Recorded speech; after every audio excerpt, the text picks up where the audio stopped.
इस वीडियो में हम लोग हैश मैप का वर्क समझने वाले हैं। जिसे हम लोग जानते हैं कि बहुत सारे प्रोग्रामिंग लैंग्वेज में हैश मैप यूज होता है, बट वो इंटरनली फंक्शनिंग कैसे करता है तो वो हम लोग यहाँ देखने वाले हैं। सबसे पहले ये हैश मैप जो है इंटरनली एरे यूज करता है।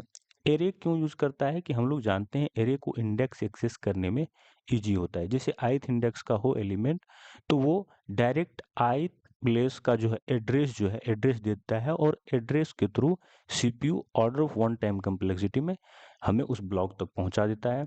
और अगर उस ब्लॉक से हमें कुछ भी एक्सेस करना है तो हम लोग एक्सेस कर लेते हैं। ठीक है, तो इसलिए हम लोग हैश मैप में क्या करते हैं, यूज एरे।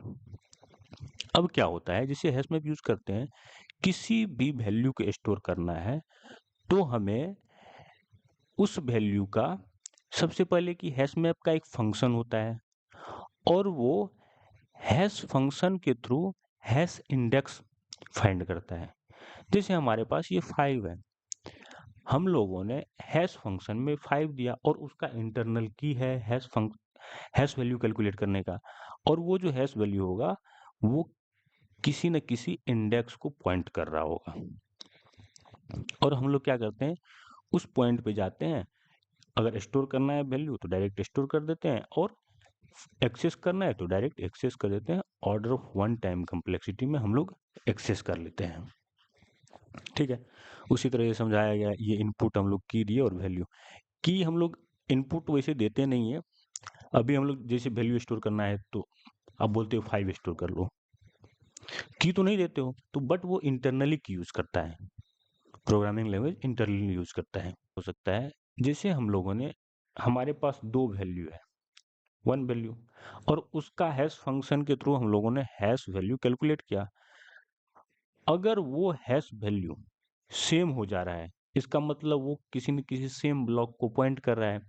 जैसे हम लोगों ने 4 ले लिया और फिर 100 ले लिया, वो दोनों का हैश वैल्यू जब कैलकुलेट किए तो हम लोगों को फॉर एग्जांपल इस 5 इंडेक्स पे उसका हैश वैल्यू 5 आ गया और सेम प्लेस को पॉइंट कर रहा है, तो कोलिजन हो गया।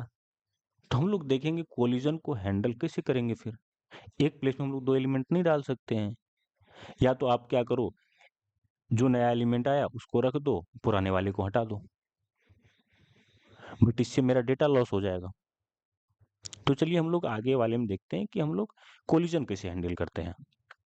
तो चलिए हम लोग कोलिजन हैंडल करने के लिए लीनियर प्रोबिंग देख लेते हैं कैसे वर्क करता है।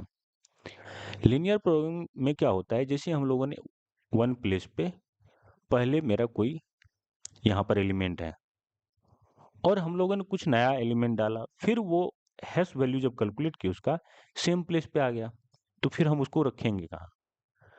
तो वो क्या बोलता है कि हैश फंक्शन में हम लोग आई ऐड कर देते हैं। आई मीन्स क्या, जितने टाइम कोलिजन हुआ आई का वैल्यू वही होगा। फर्स्ट टाइम में आई का वैल्यू 0 होगा, फिर अगर दूसरा एलिमेंट आया सेम प्लेस पे आ गया तो फर्स्ट टाइम कोलिजन हो गया तो आई का वैल्यू 1 हो जाएगा। फिर अगर सेकेंड टाइम कोलिजन हो जाएगा आई का वैल्यू 2 हो जाएगा। मीन्स हम लोग की रखेंगे, की पे वैल्यू आ गया, अगर कोलिजन हो गया तो फिर नेक्स्ट पे आ जाएगा, फिर कोलिजन हो गया, इसमें भी देखेंगे एलिमेंट है तो इस पर आ गया। तो इस तरह से हम लोग लीनियर प्रोग्रामिंग वर्क करता है। चलिए हम लोग कोलिजन हैंडल करने का दूसरा तरीका देख लेते हैं, क्वाड्रेटिक प्रोबिंग। इसमें क्या होता है, जैसे हमारा फर्स्ट टाइम वैल्यू आया तो यहाँ पर एम्प्टी रहेगा तो की डाल देंगे। सेकेंड टाइम अगर सेम प्लेस पे आया तो यहाँ पर आएगा कोलिजन। कोलिजन आएगा तो हम लोग क्या कर सकते हैं, जैसे हैश की है ना, अगर फर्स्ट टाइम कोलिजन आया तो आई का वैल्यू 1 होगा, तो हम लोग आई स्क्वायर कर देंगे। फिर सेकेंड टाइम अगर कोलिजन आया तो आई का वैल्यू 2 हो जाएगा, तो फिर 2 का स्क्वायर कर देंगे, यहाँ पर 1 का स्क्वायर हो जाएगा। फिर थर्ड टाइम कोलिजन हुआ, आई का स्क्वायर मीन्स 3 का स्क्वायर हो जाएगा। मीन्स यहाँ से 9th इंडेक्स आगे हम लोग एलिमेंट को रख देंगे। और अगर बोलेगा 9th इंडेक्स आगे अगर हमारा मैप है ही नहीं, तो हम लोग मॉड कर लेंगे मैप की साइज से। ठीक है, तो इसी तरह से हम लोग क्वाड्रेटिक प्रोबिंग में एलिमेंट को स्टोर कर देंगे। जैसे यहाँ देख लेते हैं I one square I plus two square, ठीक है, इसी तरह से स्टोर कर देंगे। हम लोग तीसरा तरीका देख लेते हैं कोलिजन हैंडल करने का। ये डबल हैशिंग है। इसमें क्या होता है, अगर कोलिजन होगा ना तो एक हैश फंक्शन होगा h1x प्लस आई, सेम आई का वैल्यू होगा, कोलिजन जितना टाइम्स होगा जीरो, फर्स्ट टाइम में तो कोलिजन नहीं होगा तो जीरो होगा, फिर सेकेंड टाइम में वन कोलिजन होगा तो आई का वैल्यू वन होने वाला है। फिर यहाँ पर h2x, यहाँ पर भी एक फंक्शन होगा हैश वैल्यू कंप्यूट करने के लिए, तो ये दोनों आपको सम हो जाएगा और जो हम लोग का हैश वैल्यू कंप्यूट होगा वहाँ पे जा करके हम लोग वैल्यू को स्टोर कर देंगे।